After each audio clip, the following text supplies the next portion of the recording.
Good morning! It's day 12 of Vlogmas.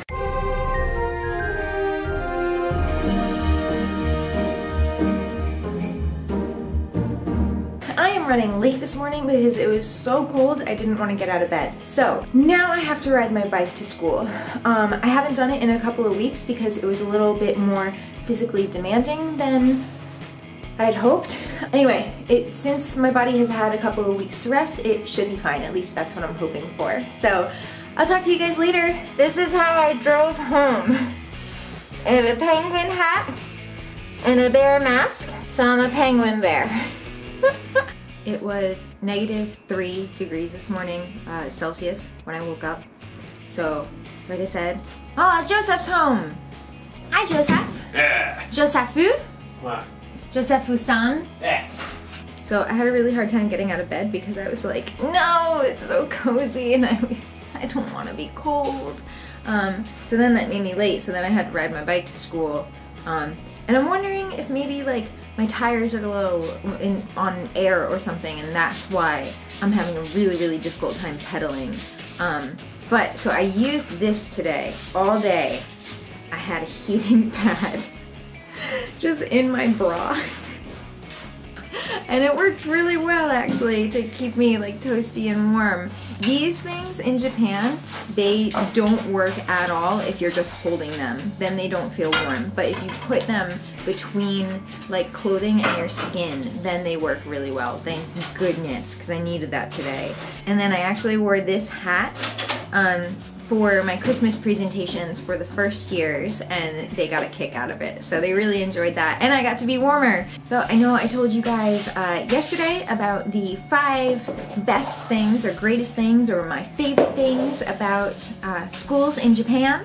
So today I'm going to do my 5 least favorite things, not so favorite things, things I don't really like that much about schools in Japan. Number 1. No air conditioning and no heating at all. I was told that Hokkaido and like the northernmost part of Japan does have heating in their schools because they have to, basically. But during the summer it gets crazy hot and crazy humid, and during the winter it's freezing cold. And what you don't see right now is that Joe is dancing on the other side of that camera, trying to deter me from being professional, and it won't work. Oh. I am too strong. Oh. Yes. Suck it! Sugoi. Sugoi. During the winter time, they also leave all the windows open in the hallways because they think that it's good to get the germs out by circulating fresh air and all of that stuff. There's literally, you go into the hallway and there's a breeze. It's freezing. Absolutely freezing. Some teachers, like most teachers, wear winter coats in the classrooms and in between classes. A lot of the teachers were like, it's getting very cold, but you lived in Scotland, so you're used to the cold, right? And I'm like, outside? Yes, I'm used to the cold outside. That doesn't mean that I'm used to the cold inside. The schools are made of concrete, just concrete, to withstand earthquakes and things like that. So in Scotland, the buses, the schools, the everything, all the shops, everything has heat. So no, I'm not used to the cold inside schools. It's freezing. Number 2. The dress codes, specifically though, the girls' dress codes. Like I said, it's freezing right now. It's absolutely freezing, and the girls are wearing skirts still. Not only are they wearing skirts, but they're not allowed to wear leggings underneath their skirts. They're not allowed to wear stockings or tights or anything. They can wear socks that go up to their knees, but that's it. The girls are freezing. They're freezing cold. The boys, you can see underneath their pants, like if they stretch a certain way, and you can see it under the boys and girls sleeves when they reach, they're wearing sweaters and heat tech and things like that. But the girls can't wear anything on their legs. It would be different if the schools had heat. It would be different if the children didn't have to bike back and forth to school. And it would also be different if when they left school, they were actually allowed to wear jackets. Because here's the thing, in Japan, going to and from school, you still are required to be in your uniform.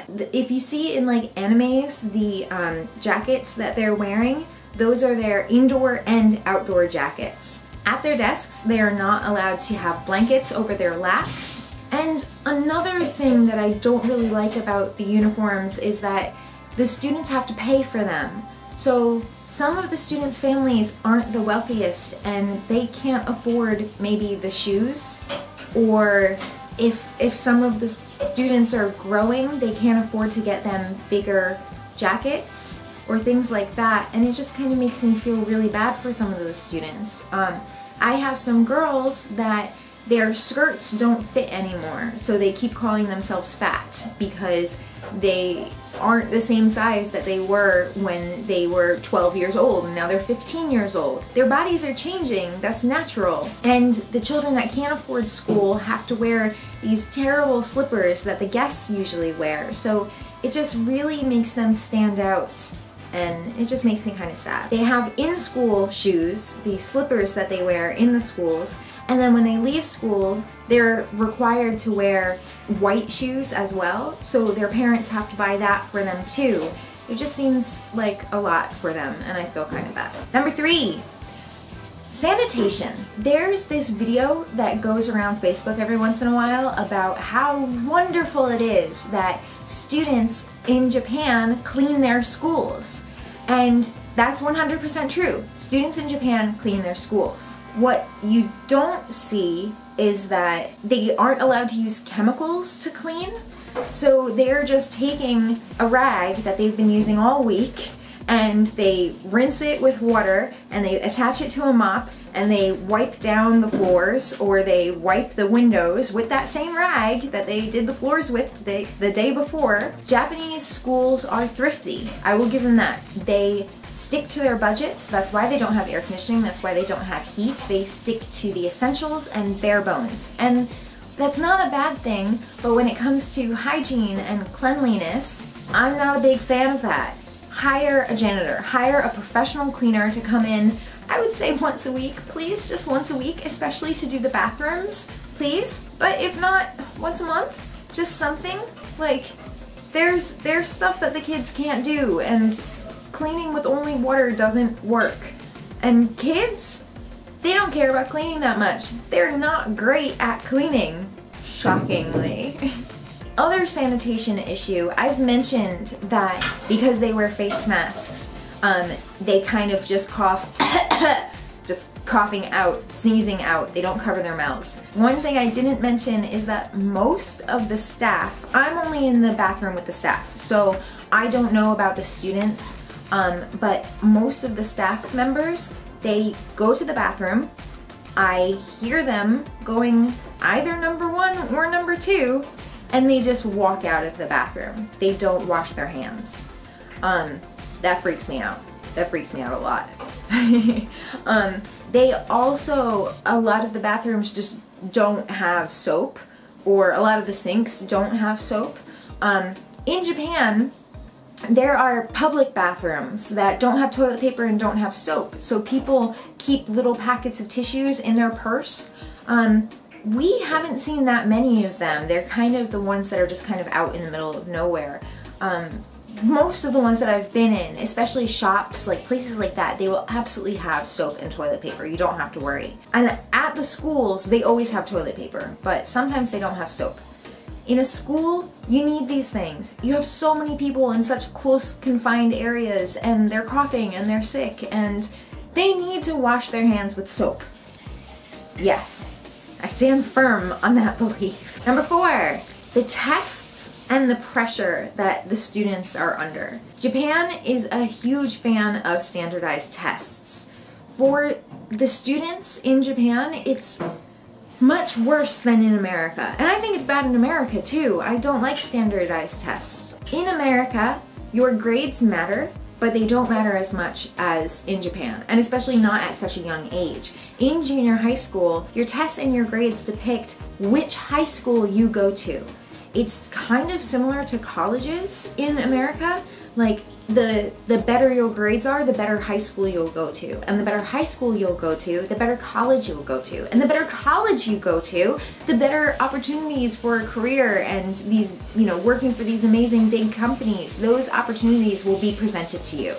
So these students at age 13, 14, 15 are having panic attacks. I've seen my students have breakdowns over tests because they feel so much pressure about the rest of their lives, and that's too much for these students.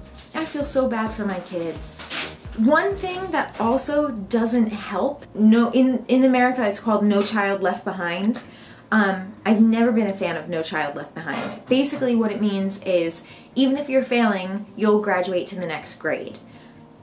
In theory, no child left behind! It sounds great. It sounds like a really great idea. But if you think about it, these students aren't learning the basics to set them up for their education in the future.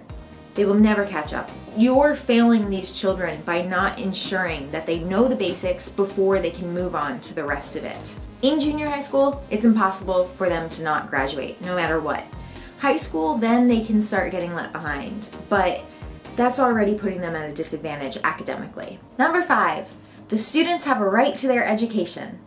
Ooh, wait. I talked about this in my list of my 5 favorite things. Why is this here again in my least favorite things? Yes, all the things I said, that this is one of my favorite things about Japan and schools in Japan, that's 100% true. But I have mixed feelings on this one. For stupid reasons, I love that you can't remove students from classrooms. I think that's a really positive, wonderful thing. But when a student is being incredibly disruptive, when they're throwing a hissy fit, when they're just shouting nonsense, laughing, joking, loudly distracting all the other students, they're denying other students of their education. In Japan, that disruptive student who's screaming and interrupting the entire class, you're not legally allowed to have them removed from class. They're not allowed to have detention, there's no suspension, there's no go down to the principal's office or go to the nurse's office to calm down and when you're ready you can come back. Nothing. There's not even go sit out in the hallway with a book, you're punished. Nothing. That's not fair to the rest of the students who actually want to learn.